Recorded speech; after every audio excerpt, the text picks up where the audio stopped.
एक पक्ष 1975 की याद दिलाता है, दूसरा पक्ष 2014 के बाद की कहानी सुनाता है। अपनी अपनी राजनीति, अपना अपना लोकतंत्र और इस राजनीतिक लड़ाई के बीच खड़ा आम आदमी पूछता है, हमारे मुद्दे कहाँ हैं? नमस्कार, आपके साथ मैं हूं सईद अंसारी और स्वागत है आपका दस्तक में। रात के 10 बज रहे हैं। आज तक पर दस्तक आप देख रहे हैं, जहां पहला मुद्दा हमारा है भारत में मेरा लोकतंत्र तुम्हारा लोकतंत्र की लड़ाई।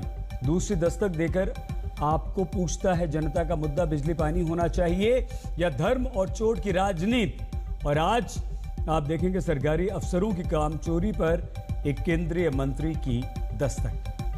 तो सबसे पहले बात डेमोक्रेसी पर शुरू हुए आज के नए दंगल की, अपनी सियासत अपना लोकतंत्र।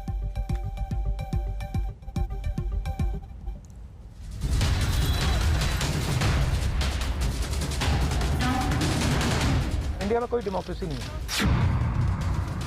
भारत का लोकतंत्र ऐसा नहीं है कि जिसकी खाल हम इस प्रकार से उधेड़ सकते हैं।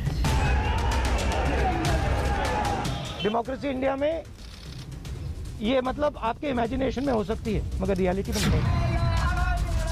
भारत ये मदर ऑफ डेमोक्रेसी है, ये लोकतंत्र की जननी है।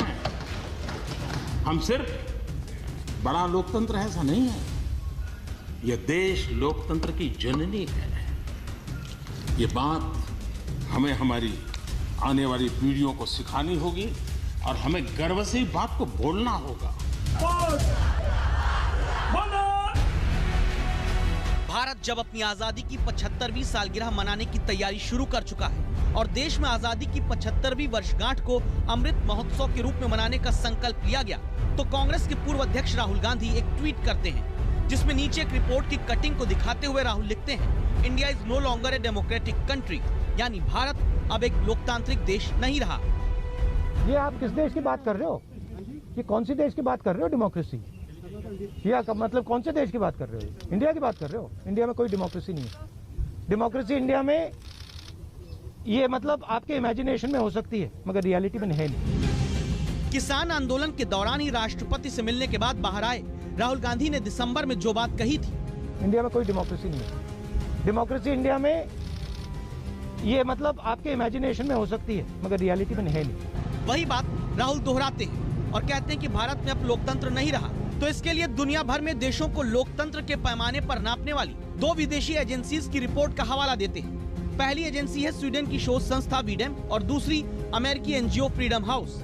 इंडिया में कोई डेमोक्रेसी नहीं है। जिस वक्त देश के 5 राज्यों में लोकतांत्रिक रूप से चुनाव होने जा रहा है और उसी चुनाव का हिस्सा बाकी दलों समेत राहुल गांधी की पार्टी कांग्रेस भी है, तब राहुल गांधी को भारत में लोकतंत्र अब बीती बात लगता है। इसके पीछे राहुल ने स्वीडन की शोध संस्था वीडेम की रिपोर्ट का आधार लिया, जो कहती है भारत अब चुनावी लोकतंत्र नहीं बल्कि चुनावी तानाशाही में बदल गया। वीडेम ने 2019 की रिपोर्ट में भारत को लोकतंत्र का दर्जा खोने की कगार पर खड़ा देश कहा था और अब 2020 की रिपोर्ट में स्वीडिश इंस्टीट्यूट ने भारत में चुनावी तानाशाही बताई है। आज हमको कोसने लग गए। मैं तो कभी कभी हैरान हो जाता हूं। दुनिया जो हमें कोई शब्द पकड़ा देती है, हम भी उसको पकड़ करके चल पड़ते हैं। दुनिया की सबसे बड़ी डेमोक्रेसी, दुनिया की सबसे बड़ी डेमोक्रेसी, दुनिया की सबसे बड़ी डेमोक्रेसी सुनते हैं, हमको भी अच्छा लगता है। हाँ यार, भारत विश्व की सबसे बड़ा लोकतंत्र।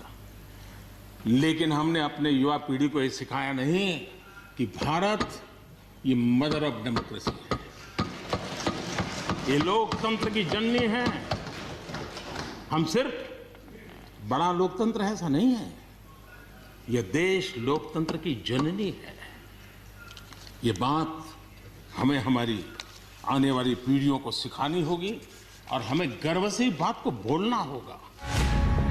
वीडेम यानी वी डेमोक्रेसी की जिस रिपोर्ट का राहुल गांधी हवाला देते हैं, उसमें ऑटोक्रेटाइजेशन गोज वायरल शीर्षक में लिखा गया है कि भारत चुनावी तानाशाही वाला देश इसलिए बना क्योंकि मीडिया पर अंकुश, मानहानि और राजद्रोह कानूनों का हद से ज्यादा इस्तेमाल हुआ है। रिपोर्ट में लिखा गया कि सेंसरशिप के मामले में पाकिस्तान जितना ही भारत निरंकुश हुआ है। अब बीजेपी को ये रिपोर्ट विदेशी एजेंसी का भारत विरोधी एजेंडा नजर आती है और कांग्रेस को यही रिपोर्ट सरकार को घेरने का नया हथियार।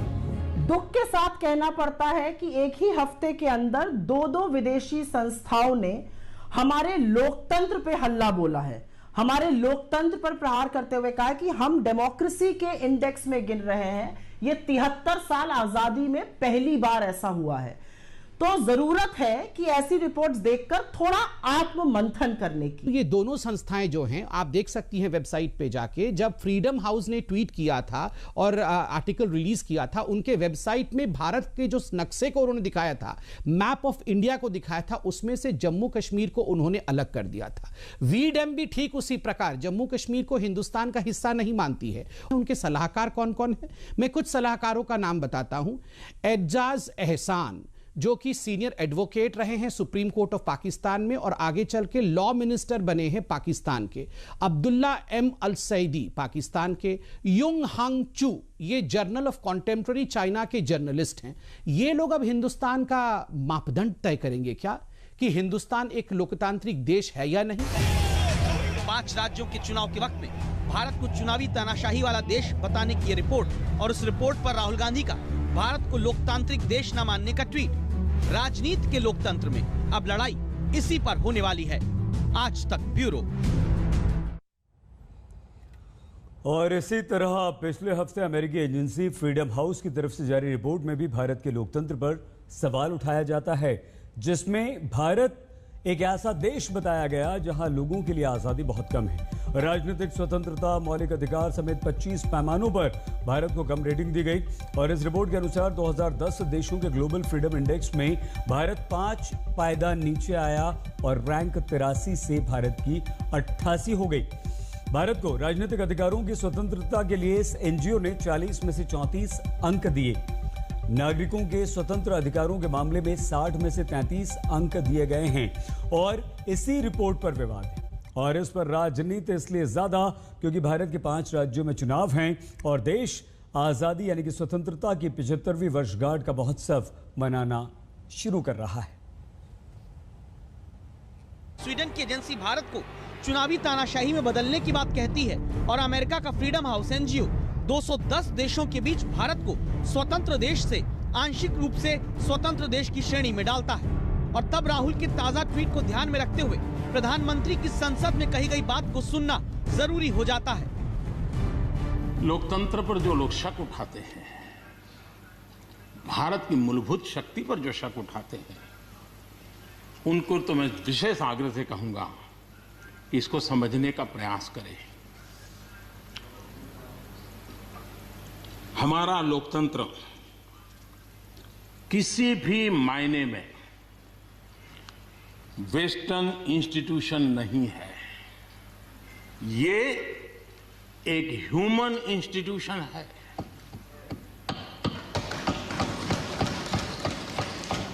भारत का इतिहास लोकतांत्रिक संस्थानों के उदाहरणों से भरा पड़ा है।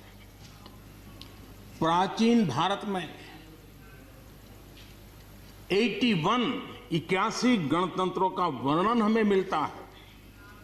आज देशवासियों को भारत के राष्ट्रवाद पर चौतरफा हो रहे हमले से आगाह करना जरूरी है। भारत का राष्ट्रवाद ना तो संकीर्ण है, न स्वार्थी है और ना ही आक्रामक है। ये सत्यम शिवम सुंदरम के मूल्यों से प्रेरित है। अनकोट। आदरणीय सभापति जी, ये कोटेशन आजाद हिंद फौज की प्रथम सरकार के प्रथम प्रधानमंत्री नेताजी सुभाष चंद्र बोस। तो भारत के जिन लोकतांत्रिक स्तंभों संस्थानों की स्वायत्तता की बात एक तरफ कही जाती है, तब विदेश की एजेंसी की रिपोर्ट पर बीजेपी सवाल उठाती है और वजह के पीछे दलील ये दी जाती है कि भारत को 100 में 67 नंबर देने वाला अमेरिकी एनजीओ फ्रीडम हाउस अमेरिका को ही 100 में 83 अंक देता है। भारत को आंशिक रूप से स्वतंत्र बताने वाला फ्रीडम हाउस अमेरिका को नागरिकों की पूरी आजादी देने वाला देश बताता है। तो सवाल ये है कि जिस अमेरिका के कैपिटल हिल में राजनीतिक हिंसा होती है, जहां पूरी चुनावी प्रक्रिया को राष्ट्रपति रहते ट्रंप ने सवालों के बड़े कटघरे में खड़ा कर दिया, जहां अश्वेतों के साथ बड़ी हिंसा हुई, ऐसी एजेंसी की अमेरिका को क्लीन चिट और भारत के लोकतंत्र पर सवाल क्या एक तरह की फिक्सिंग नहीं, जिसमें बीजेपी अब राहुल गांधी के भारतीय लोकतंत्र पर उठाई गई राय को भी हिस्सा बताती है। राहुल गांधी जो पश्चिम के नव साम्राज्यवादी ताकतें हैं, जो भारत की उभरती हुई ताकत को और प्रतिष्ठा और विश्वसनीयता को हजम नहीं कर पा रहे हैं, उसके भारत में एक एजेंट के रूप में काम कर रहे हैं। लोकतंत्र का ना होना है चुनी हुई सरकारों को गिराना, लोकतंत्र का ना होना है हॉर्स ट्रेडिंग कराना और उसको चाणक्य नीति बताना, लोकतंत्र का ना होना होता है कि स्टूडेंट्स को दिन दहाड़े उठा के जेल में भेज दिया जाता है, लोकतंत्र का ना होना होता है किसान की निर्मम मौतों के बाद भी सरकारों के मुंह पर पट्टी बंधी रहना, मुंह में दही जम जाना, यह होता है लोकतंत्र की हत्या। और जिस देश में यह सब हो रहा है, जिस देश में 60 करोड़ किसान सड़क पे हैं, क्या वहां लोकतंत्र जीवित है? ऐसा लगता है कि राहुल गांधी जी बड़े प्रसन्न होते हैं जब कोई विदेश की संस्था या कोई ऐसा समाचार आ जाता है जो भारत के विरुद्ध हो या भारत में कोई प्रश्न उठा दे, चाहे उसका कोई सत्य से लेना देना हो या नहीं। कभी तो उनको कुछ अच्छा दिखना चाहिए देश में, लेकिन राहुल गांधी जी तुरंत ट्वीट कर देंगे जैसे बड़े प्रसन्न हुए हैं खराब कोई ऐसे रिपोर्ट को देखकर जो भारत के बारे में खराब लिखा हो। भारत के लोकतंत्र पर सवाल अगर एक दल उठाता है तो दूसरा इमरजेंसी की याद दिलाता है। विपक्षी दल विदेशी एजेंसियों की रिपोर्ट के आधार पर लोकतंत्र खतरे में बताते हैं तो सत्ता पक्ष भारत का अधूरा नक्शा दिखाने वाली विदेशी एजेंसियों की ही रिपोर्ट को देश विरोधी अंतर्राष्ट्रीय साजिश, और इन सब के बीच में खड़ा भारत के लोकतंत्र की असली ताकत वाला आम आदमी, जिसकी डेमोक्रेसी अभी भारत की राजनीति में फंसी है। जितेंद्र बहादुर सिंह के साथ हिमांशु मिश्रा, दिल्ली आज तक। डेमोक्रेसी यानी प्रजातंत्र, जिसमें कहा जाता है जनता का जनता के लिए जनता द्वारा शासन, लेकिन चुनावी लोकतंत्र में जनता के लिए जनता का शासन बताकर वो मुद्दे हावी कर दिए जाते हैं जिनमें जनता होती ही नहीं। पश्चिम बंगाल की राजनीति से आई इस खबर को देखिए और समझिए कि क्यों जनता के मुद्दों को गायब करने वाली राजनीति पर दस्तक देना जरूरी हो जाता है।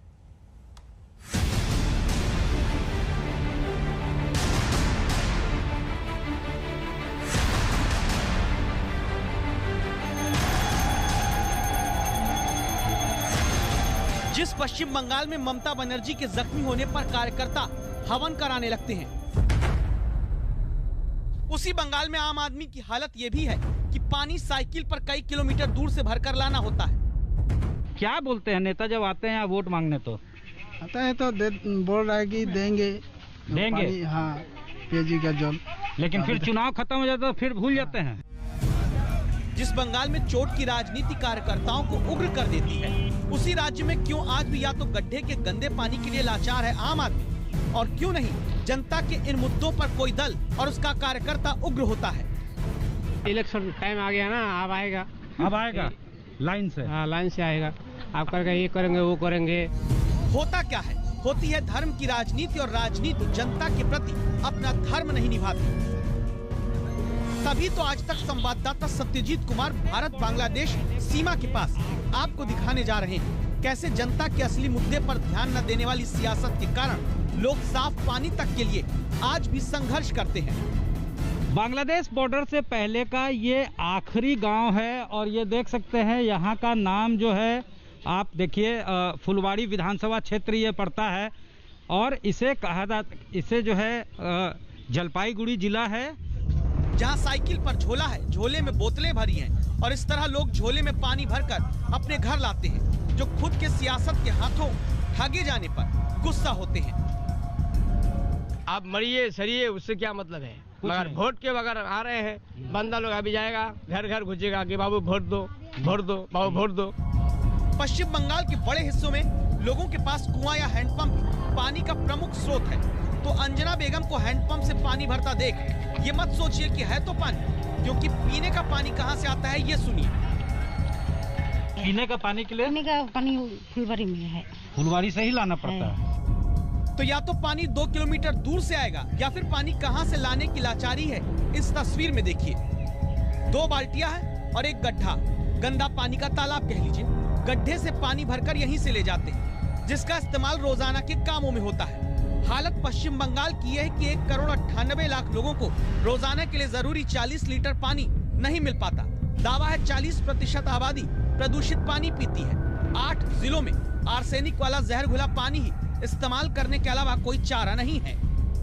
दिखने में ये साफ लग रहा है, लेकिन इसमें आयरन कंटेंट इतना ज्यादा है कि अगर पिलाते हैं इन छोटे बच्चों को तो बच्चे बीमार पड़ जाते हैं। क्या पेट खराब होती है? हाँ। बुखार आ जाती है। बुखार आता है, ठंडा भी लगती है। अच्छा, तो इसलिए फिर नहीं पिलाते हैं इसको? नहीं फिर तो जाना पड़ता होगा फुलवाड़ी। हाँ, फुलवाड़ी में जाते हैं पानी लाने। ऐसी ही हालत के कारण हुगली के 2,500 से ज्यादा लोग साफ पानी न मिलने पर नेता और वोट दोनों का बहिष्कार वाला पोस्टर चिपका चुके हैं। और बंगाल का बच्चा जानना चाहता है कि जनता के मुद्दों वाले टाइम की राजनीति कब शुरू होगी। सत्यजीत कुमार, जलपाईगुड़ी, आज तक। अब आप सोचिए बंगाल चुनाव में कितने जनता के मुद्दे उठ रहे हैं। आगे बढ़ते हैं। काम सरकारी होगा तो जरूर लेट होगा, तो इसी लेट लतीफी और सुस्त सोच वाले सरकारी अधिकारियों की जवाबदेही तय करती दस्तक सीधे केंद्रीय मंत्री नितिन गडकरी ने दी है। इस रिपोर्ट को देखिए और बताइए कि क्या आप मंत्री जी की बात से सहमत हैं? केंद्रीय मंत्री नितिन गडकरी को ऐसा क्यों कहना पड़ा? क्या सरकार इसलिए है कि हम लोगों को फुकट का तनख्वाह दें? केंद्र के मंत्री क्या सरकारी अधिकारियों पर नाराज हुए? अगर हम कंट्रीब्यूट नहीं कर रहे हैं, खाया पिया कुछ नहीं, ग्लास पोड़ा ठन्ना। गडकरी को क्यों कहना पड़ा क्या करें इन अफसरों का? इतने अफसरों की और इतने इन्वेस्टमेंट की जरूरत क्या है? सरकारी अफसर क्या ज्यादा खुराक लेकर कम काम करते हैं? खुराक देने के बाद अगर हमको दूध ही नहीं मिलता तो हम केवल खुराक देने का काम करते रहे और दूध नहीं मिलेगा तो हमें वो जानवरों का उपयोग क्या है? सरकार इसलिए है कि हम लोगों देश में सड़क के साथ सूक्ष्म लघु मध्यम उद्योग का महकमा भी संभालने वाले मंत्री नितिन गडकरी बुधवार को MSME डिपार्टमेंट के एक कार्यक्रम में मौजूद थे। कार्यक्रम टेक्नोलॉजी सेंटर के उद्घाटन का था। वीडियो कॉन्फ्रेंसिंग के जरिए तमाम अधिकारी अलग अलग शहरों से जुड़े थे और तब अचानक केंद्रीय मंत्री नितिन गडकरी बोल पड़े। कितना कंट्रीब्यूट किया है? अगर हम कंट्रीब्यूट नहीं कर रहे हैं, खाया पिया कुछ नहीं, ग्लास पोड़ा ठन्ना, तो फिर मेरे जैसा व्यक्ति पूछता है कि इतने अफसरों की और इतने इन्वेस्टमेंट की जरूरत क्या है? क्या सरकार इसलिए है कि हम लोगों को फुकट का तनख्वाह दें? सरकारी कर्मचारी अधिकारियों के उनके वेतन के प्रति योगदान की याद दिलाते मंत्री गडकरी आगे एक उदाहरण देकर कहते हैं, अगर हम गाय और भैंस घर में पालते हैं तो ज्यादा दूध देना चाहिए तो उसको अच्छी खुराक देते हैं, और खुराक देने के बाद अगर हमको दूध ही नहीं मिलता तो हम केवल खुराक देने का काम करते रहे और दूध नहीं मिलेगा तो हमें वो जानवरों का उपयोग क्या है? या कहीं ना कहीं सवाल तो आएगा ना कि 100 रुपए की खुराक खा रही है और 20 रुपए की दूध ले रही है, तो नेचुरली ये प्रॉब्लम आएगा कि ये जानवर का उपयोग नहीं। जो सरकारी है उसी में बीमारी है, ये माना जाता है। लेट लतीफी, काम अटकाना, फाइलों पर कुंडली मार के बैठा रहना, इसी सरकारी बीमारी पर इससे पहले भी गडकरी नाराज हो चुके हैं। पिछले साल अक्टूबर में NHAI की बिल्डिंग का उद्घाटन करते वक्त गडकरी ने तब सरकारी अधिकारियों की लापरवाही पर गुस्सा दिखाया था, जब UPA 1 में मंजूरी पाने वाली 7 मंजिला इमारत का काम NDA 2 के राज में पूरा हो पाया था। CGM और GM इनके फोटो एक बार इस ऑफिस में जरूर लगा देना कि जिन्होंने 9 साल इस काम को केवल निर्णय न करने के कारण देरी की, और इसके लिए उन्होंने जो 9 साल की देरी की, कम से कम उनका इतिहास भी सामने आए। इसीलिए जरूरी है कि सरकारी अधिकारियों की कार्य क्षमता के मुताबिक उनकी जवाबदेही तय करने का नियम बने और जो काम लटकाए उसी अधिकारी से भरपाई कराई जाए, तब असली दस्तक सिस्टम में सुधार की होगी। संजय शर्मा, दिल्ली आज तक। वक्त एक बहुत छोटे से ब्रेक का है। दस्तक के अगले हिस्से में हम आपको दिखाएंगे कि क्यों ममता के नेता बीजेपी को कर रहे हैं खबरदार। देखते रहिए आज तक। स्वागत एक बार फिर से आपका दस्तक में। आपके साथ मैं हूं सईद अंसारी। पश्चिम बंगाल में राजनीतिक हिंसा का चोली दामन का साथ है और इसीलिए ममता बनर्जी हादसे की वजह से चोटिल हुई या फिर उन पर साजिशन हमला हुआ, यह क्या पाना काफी मुश्किल है। लेकिन ममता बनर्जी के घायल होने से बंगाल में राजनीतिक हिंसा का खतरा कई गुना बढ़ गया है। तृणमूल कांग्रेस के कार्यकर्ताओं से लेकर विधायक तक खुलेआम बीजेपी को होशियार कर रहे हैं, खबरदार कर रहे हैं, जिसके बाद सवाल ये उठ रहा है कि क्या हमारा देश सबसे हिंसा वाले चुनाव का अब गवाह बनने जा रहा है।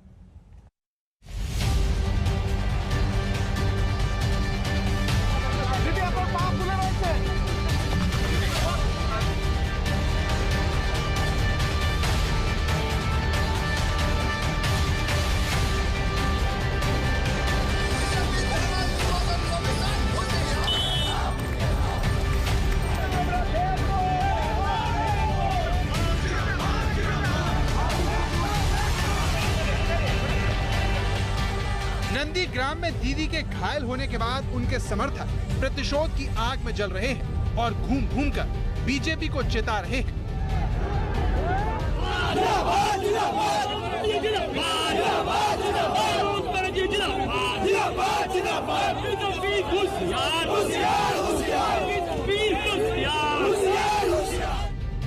सवाल यह है कि ममता के समर्थक बीजेपी को चेतावनी क्यों दे रहे हैं।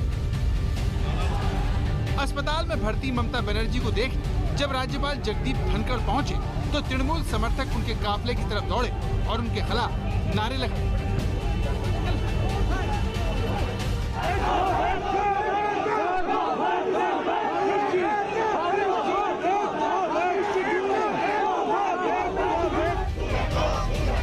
लेकिन कार्यकर्ताओं के जैसे तेवर ममता के करीबी नेताओं के भी हैं, जो खुलेआम बीजेपी को खबरदार कर रहे हैं। इसका नाम है Mamata Banerjee. Be very careful. सवाल है कि बीजेपी को होशियार करके तृणमूल कांग्रेस क्या करने वाली है। बुधवार को नंदीग्राम में ममता बनर्जी चुनाव प्रचार के दौरान घायल हुई। तृणमूल कांग्रेस ने इसे हमला बताया तो बीजेपी ने नौटंकी। Shame shame BJP shame. पहले रिमोट से एक जाकिर हुसैन को उड़ा दिया और सेकेंड ममता बनर्जी के ऊपर हमला। अगर ये आपका तरीका है, इसको चुन चुन के हर कोने कोने में इसको जवाब दिया जाएगा। ममता बनर्जी फिर से सिंपैथी लेने की कोशिश करी है, जो बराबर नाटक करती है। अगर लॉ एंड ऑर्डर बंगाल में नहीं है, यही बात तो हम विरोधी कहते हैं। दीदी कैसे घायल हुई, इसको लेकर अलग अलग राय ने बीजेपी और टीएमसी के बीच सियासी दुश्मनी को चरम पर पहुंचा दिया है। आपको बताते चले हादसा या फिर साजिश, इसको लेकर जांच पड़ताल जारी है। लेकिन इन सब के बीच सबसे बड़ा सवाल पश्चिम बंगाल की राजनीति में ये खड़ा हो रहा है कि क्या पश्चिम बंगाल में एक बार फिर से राजनीतिक हिंसा का दौर अपनी चरम पर पहुंचने वाला है। क्या इतिहास का सबसे हिंसक चुनाव इस बार पश्चिम बंगाल में होने जा रहा है। बंगाल को लेकर ये आशंका इसलिए भी क्योंकि ममता बनर्जी कैसे जख्मी हुई, इसका जवाब मिलना बाकी है। जो ताजा वीडियो भी सामने आया है उसमें ममता के काफिले में चारों तरफ भीड़ तो दिखती है। आप ये भी देख सकते हैं कि समर्थकों का हौसला बढ़ाते हुए ममता गाड़ी से बाहर निकलती है और ड्राइवर को गाड़ी आगे बढ़ाने के लिए इशारा करती है। मगर जहां ममता को चोट लगी वहां पर क्या हुआ, वो कैसे जख्मी हो गए, इस ताजा वीडियो को देखकर कुछ भी कहना मुश्किल है। इस घटना के सच से यही दूरी चुनावी हिंसा के लिए कुख्यात पश्चिम बंगाल को ज्वलनशील बना रही है। इसका जवाब 1 अप्रैल दिया जाएगा। Just wait, ball started rolling.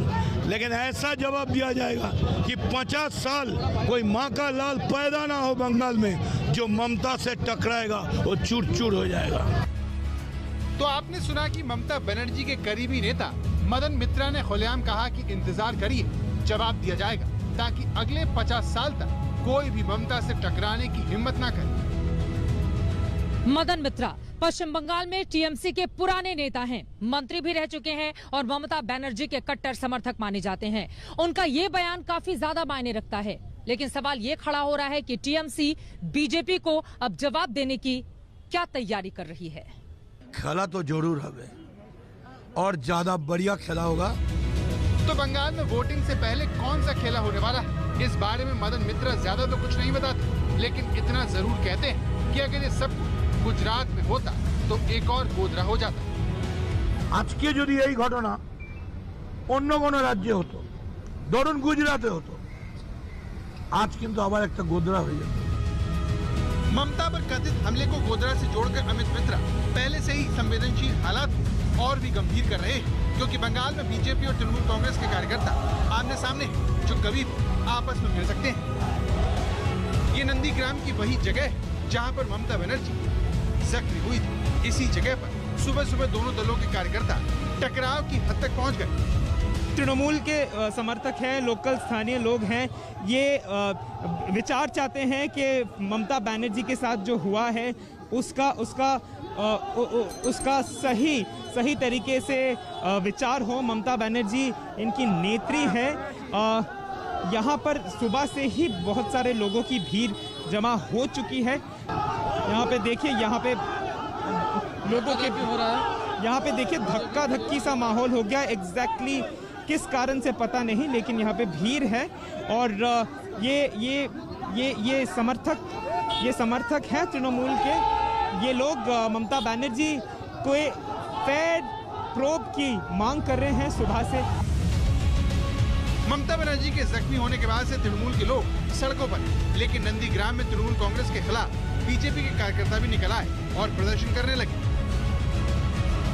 Nandigram के बारूलिया बाजार में जहां पर कल ममता बनर्जी को चोट लगी थी, आज वहां पर विरोध प्रदर्शन शुरू हो गया है। बीजेपी की ओर से यहां पर सड़क के बीचों बीच टायर में आग लगाकर विरोध प्रदर्शन किया जा रहा है। इन लोगों का कहना है ये जांच चाहते हैं कैसे यह मामला हुआ। इन लोगों का कहना है कि ये हादसा था। ममता बनर्जी ने जो आरोप लगाया है वो गलत आरोप लगाया है और इसी मांग पर विरोध प्रदर्शन बीजेपी की ओर से ठीक बिरुलिया बाजार में जहां पर यह घटना हुई थी और यहां पर टायर जलाकर बीजेपी कार्यकर्ताओं ने विरोध प्रदर्शन शुरू कर दिया है। ममता बनर्जी के जख्मी होने के बाद से ही पूरे बंगाल में माहौल गर्म होने लगा है और नॉर्थ 24 परगना से लेकर हुगली तक टीएमसी कार्यकर्ता सड़कों पर निकल आए। नॉर्थ 24 परगना में ममता के कार्यकर्ता रेलवे ट्रैक पर ही नारेबाजी करने लगे, जिसकी वजह से कई ट्रेनों को रोकना पड़ा। हुगली में सड़क पर टायर जलाकर रास्ता रोकने की भी कोशिश की गई। पुरुलिया में भी टीएमसी कार्यकर्ता नारेबाजी करते हुए सड़कों पर आ गए। बंगाल के लिए तनाव इसलिए भी हानिकारक है क्योंकि दोनों दलों के कई नेता राजनीतिक हमलों की चपेट में आ चुके हैं। पिछले साल 10 दिसंबर को बीजेपी अध्यक्ष जेपी नड्डा और बीजेपी महासचिव कैलाश विजयवर्गीय के काफिले पर हमला हुआ।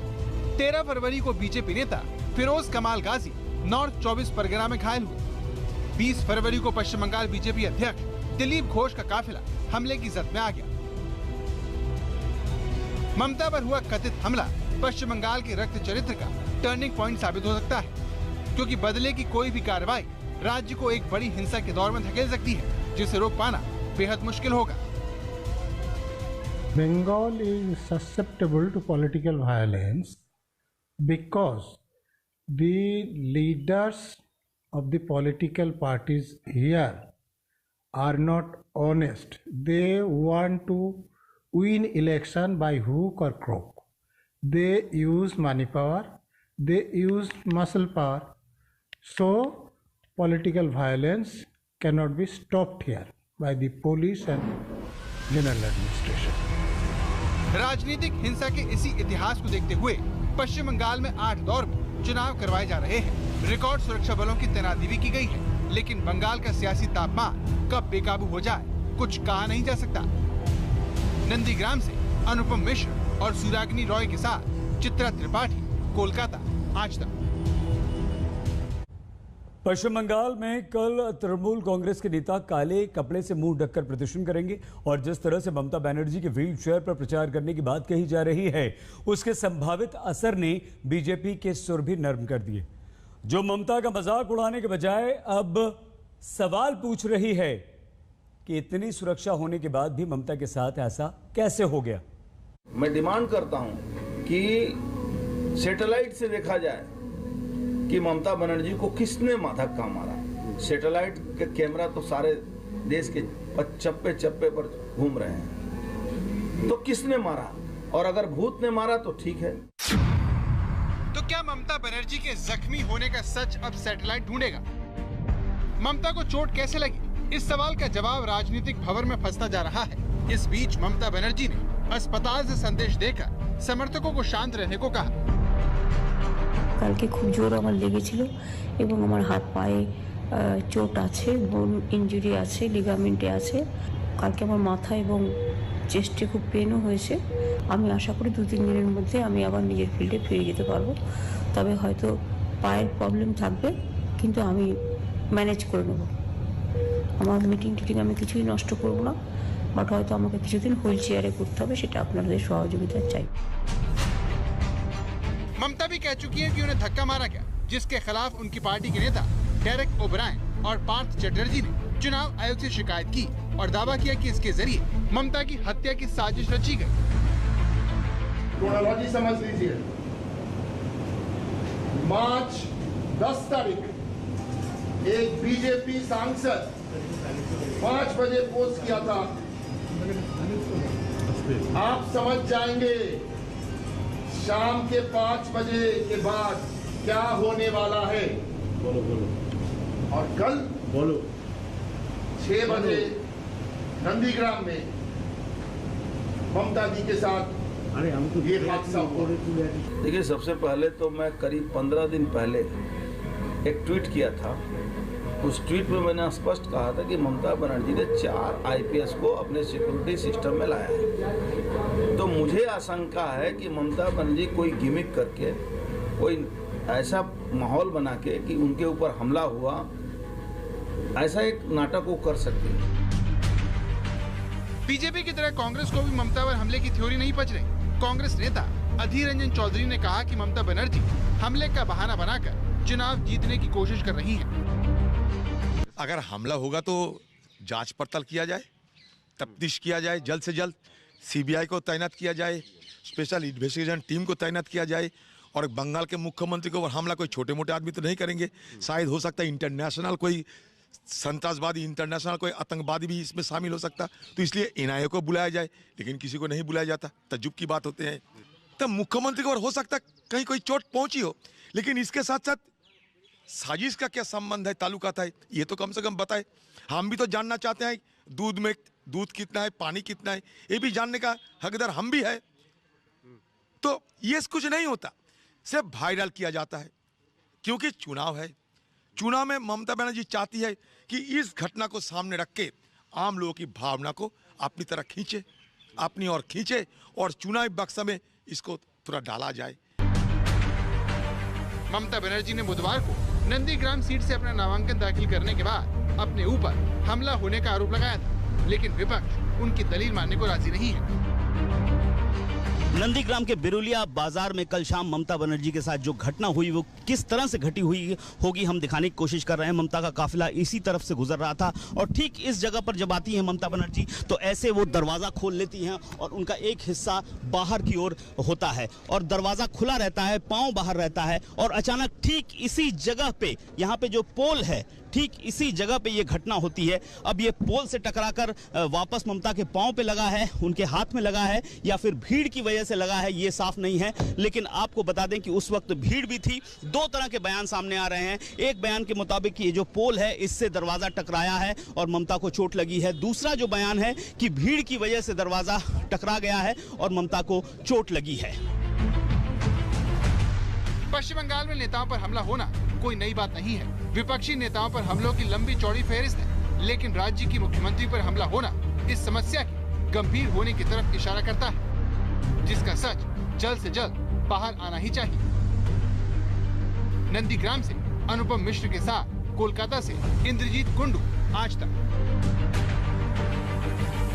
दस्तक में आज के लिए बस इतना ही। अपना बहुत ख्याल रखिएगा। देखते रहिए आज तक। नमस्कार, मैं हूं अंजना ओम कश्यप। हमें उम्मीद है ये वीडियो आपको पसंद आया होगा।